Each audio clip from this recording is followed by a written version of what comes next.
yesterday out at Broncos Park, powered by Common Spirit. If we look at it now, Bo Nix, nobody really made excuses. There were some that did. There's some that even took the time to make game film and blame Marvin Mims for not running a clear-out route the right way. Instead of just blaming Bo, math is pretty simple here. Bo, it left your hand. It went to the other team. Bo, you had 3 turnovers. Bo can't do that this week. I'm asking for 0 turnovers from Bo Nix. And without their top 2 corners, if he can ball out, that's what you want. You want Bo Nix to go out there. And I'm not saying 400 yards passing. Hell, I'm not even going to take 300 yards passing. But if you just go a real good game, couple of touchdowns, efficient, effective, moving the ball, moving the chains, not turning the ball over. Without their top 2 corners, Troy Franklin should eat. Mm-hmm. Courtland Sutton should eat. Evan Engram should eat. Do we see Pat Bryant do anything this week? Maybe. Yeah, Sean Payton did talk about that on Wednesday, about well, it's kind of a numbers game, and all right, Sean, okay. But I shouldn't even have said anything. I don't overcomplicate it more than it's already overcomplicated. That's on me. My bad. Well, then he's going to get to those first 15, where's Pat Bryant? He's overthinking. Sean Payton's overthinking everything, dude. You're the one that said it. You wanted anonymous donors except yourself. Mm-hmm. So you can tell all your friends in the media. I know it's fun to talk to Kay Adams. I know it's fun to talk to Colin Cowherd.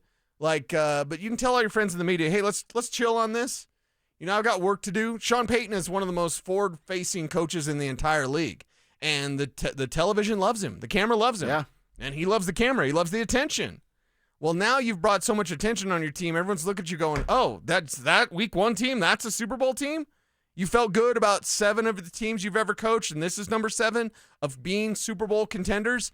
All right, well, then you be better, Sean. You be better. And know that you're going to talk like this, you better perform like the way you're talking. Two key pieces happen. It's Bo and it's Sean. They get all the credit when it's right, but they're going to get some a big chunk of the blame when it was wrong. And it felt wrong even in a win last week. So they both have to be better in their roles. And fairly get that blame, because I know that's the, hey, quarterback and coach. Didn't even Bo say that this week? Yeah. Bo said a lot. And Sean would tell you that too. Yeah, well, hey, we're the quarterback and the coach. We're going to get a lot of the credit. We're going to get a lot of the blame. But it's also correct blame. This isn't, and I did hear some people, including Mike Evans, take some shots at the offensive line. That's not the case. Bo, especially on the second, Evans was talking about the second pick. The second pick, Bo's holding on to the ball too long. Mm-hmm. Bo Nix needs to know better. Bo Nix was making so many mistakes that are unlike him. So get back to being yourself, kid. Come on, I know you can do it. We have full faith in Bo Nix that he's going to do that and take his game to an even higher level than what we saw last year. But I'd like to see signs of it now. I'd like to see that sword get sharpened, because you have, of course, coming up, the Chargers game. That one's a big test, and then followed by the Bengals game, another big test, followed by the Eagles game, the largest test of the year. Bo was only sacked for the 1 time, but lost 10 yards. But you add the 1 sack, the 1 fumble, the 2 interceptions, right? We're talking about 4 plays there that are bad, and then there's other things of missed throws. The Lucas Kroll miss, that's not necessarily all on Bo, but he doesn't get the credit for the connection. Well, there, his footwork wasn't good on that throw. I mean, that's what I'm saying. I'm talking about, I could probably pick out 7, 8, 9 plays where I'm like, that's all on that dude at the quarterback position. Yeah, so be better, because we expect him to be. And that was the most shocking about week 1. Week 1's going to be weird anyway. Week 1's going to be bad football. Hell, week 2's going to be bad football. Yep. We're lucky we had a good Thursday night game last night. One team was good. You don't normally get that. Yeah, one team was good. One team was not. But moving forward, just know this thing's going to take a little time, but it needs to be accelerated. The pace in which you improve needs to be accelerated. For your own sake, for your schedule's sake, I'm going to do the Tommy Boy thing.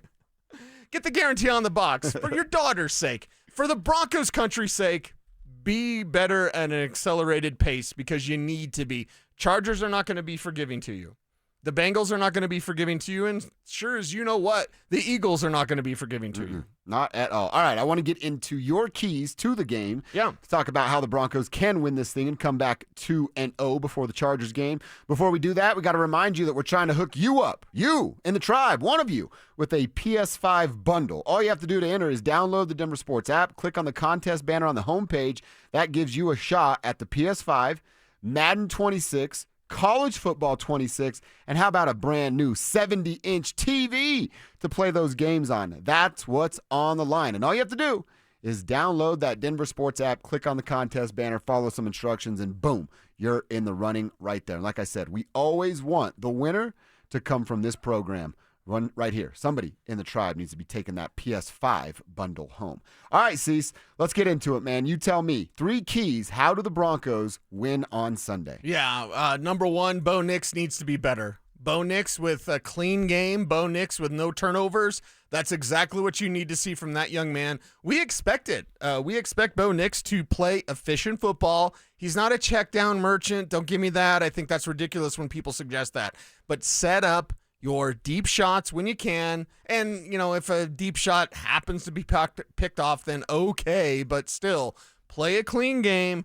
No turnovers from Bo Nix, especially Indianapolis being down. They're starting 2 corners and their best pass rusher being banged up. Clean game from Bo Nix. Number 1. Got to have when you say clean game, when you said it the first time and then you talk about downfield interception, I actually was like, what does that mean for sacks? Just the one. That's not going to kill a team if you take a sack a week. But that's kind of what he's known for, is not taking any of those sacks. And with that second interception specifically, okay, if you're going to hang on to the ball forever, throw it in the dirt. Or run. Yeah. Take off and run. Right, but did Jeffrey Simmons get in his head because all Bo Nix does is run? I don't need that. And that's, again, speaking of not like Bo, Auburn changed him. Auburn was such a motivator for Bo Nix to be an incredible quarterback. This young man is an incredible passer. He's got a bright mind, high football intelligence. He's a fierce competitor. And that came from Auburn because Auburn broke him. It broke him. He went to where his father was a legend, and, he was on his way out. Let's just say that. He could have crumbled. He could have been one of those, remember that guy, high school, number 1 dual threat quarterback. He goes to Oregon, and he blows it up, and he becomes the Broncos' first-round pick. That game was so unlike him because don't listen to the noise. I don't care what Jeffrey Simmons says. I don't care if it was a shot, it wasn't a shot, whatever. Do your thing. And if that means running all the time, I'm not a fan of that. I don't want 8 carries like he had last week, but if that's what you have to do, move the chains. Well, I mean, what's better, 8 carries or 3 turnovers? Obviously, we know the answer to that. I would take those carries all day if it meant, hey, he's not turning the ball over. Yeah. Well, and it's him making the right play. Yes. Not, like I've talked about, not trusting your arm just because you think you got that laser rocket cannon. And he does, but take what the field is giving you. Take what the game is giving you. I would say it's not quite a laser. We just go rocket arm? He's got a strong arm. Okay. He does that. Don't at me, bro, please, for the love of God. Because we support Bo Nix on this show. We're the Bo Nix show. But we are also going to be critical because we're not blog boys with gold chains that say nothing wrong about the Broncos. And I understand that's now part of the media, but I also think it's disgusting because it's a disservice to Broncos country. Broncos country is smart. I've been doing this for 20 years, cracking a mic, and I feel blessed every day being able to do it. Broncos country is smart. No one's going to sit there and watch Bo Nix and be like, it's totally fine, everybody. He wasn't last week. Be better this week, Bo. Has to be better. All right, key number 1, really love that. What's number 2? Number 2 is slow down Jonathan Taylor. Somehow, some way, slow him down. I'm not going to say stop Jonathan Taylor. I don't know if you're really going to do that, but slow him down as much as you possibly can. Be committed to stuffing the run. Stay with it. Make Daniel Jones one-dimensional by having it on his shoulders. If the game is on the shoulders of Jonathan Taylor, it's going to be, a tougher day. I'm not going to say they're going to win. I'm not going to say you're going to win. If Jonathan Taylor is, 25 carries, 150 yards, a touchdown, and DJ Giddens has 50 yards on 10 carries. That's a problem. Yeah, it's a big problem, especially if your offense is bringing up the rear. So make sure that the number 1 priority for your Broncos defense is slowing down Jonathan Taylor. Got to slow down JT. Absolutely. That will crush the Denver Broncos. We're going to hear a little bit from a host in Indy there with Jeff Rickard coming up about that JT revenge game you've been talking about. But I know how I would feel. Cecil, I know you pretty well. I know how you would feel if you got an opportunity to make good on a mistake that cost you in a major way a year ago. I mean, let's be real, that's like the biggest boneheaded mistake a football player can make, especially a running back. You drop the ball before the end zone. if I were Jonathan Taylor, I couldn't wait until I got my first carry on Sunday. So shut down JT. Love that one. All right, last and final key. What you got? Yeah, final key is figure out a way to make Tyler Warren not a problem. And I believe that way is Pat Surtain. Pat Surtain on a tight end isn't out of the ordinary. You've seen it at times with Travis Kelce. Mm-hmm. Now, Travis Kelce may end up being the best tight end we've ever seen play. I don't like him. I think he's a phony, whatever. That's my personal opinion, and that's more of him as a person, more so than him as a player. Him as a player, I can say, yeah, he's a hell of a tight end. Hell of a tight end, a great system, great quarterback, and he is a great player himself. I just don't like Travis Kelce, the man. That's just me. We're not going to talk about that, even though I just did. Tyler Warren is the type of guy that you may take Pat Surtain and put it on him. Put Pat Surtain best on best, good on good. That rookie is a problem, and it's the influence that Tyler Warren has on the rest of the offense. I know our YouTube chat was talking about his yardage total, and, okay, it's more than that with Warren. It's what he does as a blocker. He'll dig you out. They can run trick plays. He threw passes at Penn State.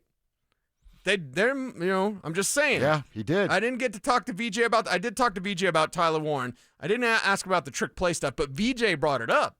Is that something like week 2 feels I mean, I'm not saying it would never happen, but right. Like a week 2 trick play seems a little strange. Yeah, well, anything like kind of fancy for Yeah. Indianapolis seems strange. I mean, we watched him try to do some stupid stuff a year ago, and Nick Bonito said, "Thank you. I'll go the other way." You're not mad I'm taking a dump on Indiana all day today, are you? No, I'd like to join Okay. you, actually.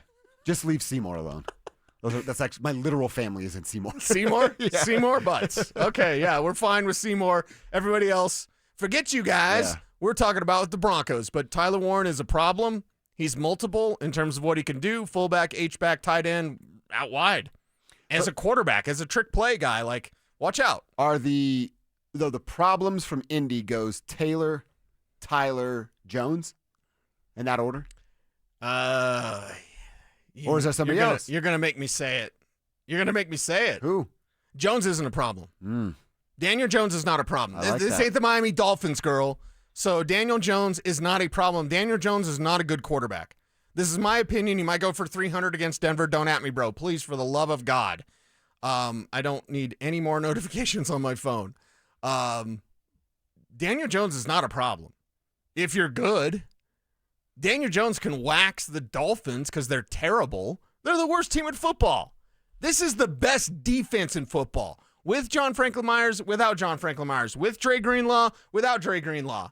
Daniel Jones should be very nervous about this game. I'm not going to say he's personally wetting himself, but I believe in this game you can make Daniel Jones, that clock strikes midnight when it's 2:05 Mountain Time and the Broncos take the field against the Colts. Okay.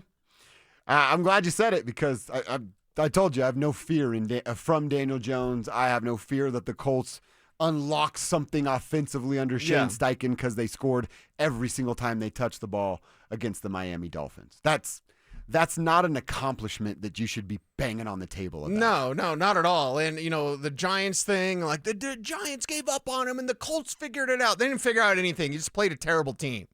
Okay? And by the way, I did hear the morning show when they weren't talking about stuff from the 70s, which it's curious. They also were bringing up like the Bradley Chubb thing and, Josh Allen. I'm like, yeah, because I've heard from people like, the Broncos wouldn't have developed Josh Allen. You're telling me Brian Dable is responsible? Yeah. Brian Dable, the guy that can't figure out anything. You're telling me, no, that guy was a genius with Josh Allen. Everything else, no, that's the Giants' fault. But Brian Dable, what he did with Josh, if Josh Allen was here, he'd be a baller. Because Josh Allen is a baller. Yeah. I want Bo Nix. Maybe not as many commercials with Josh because you got to win something, Josh, before I turn on my TV and I see you there all the time. I'm happy for him. I like Josh Allen.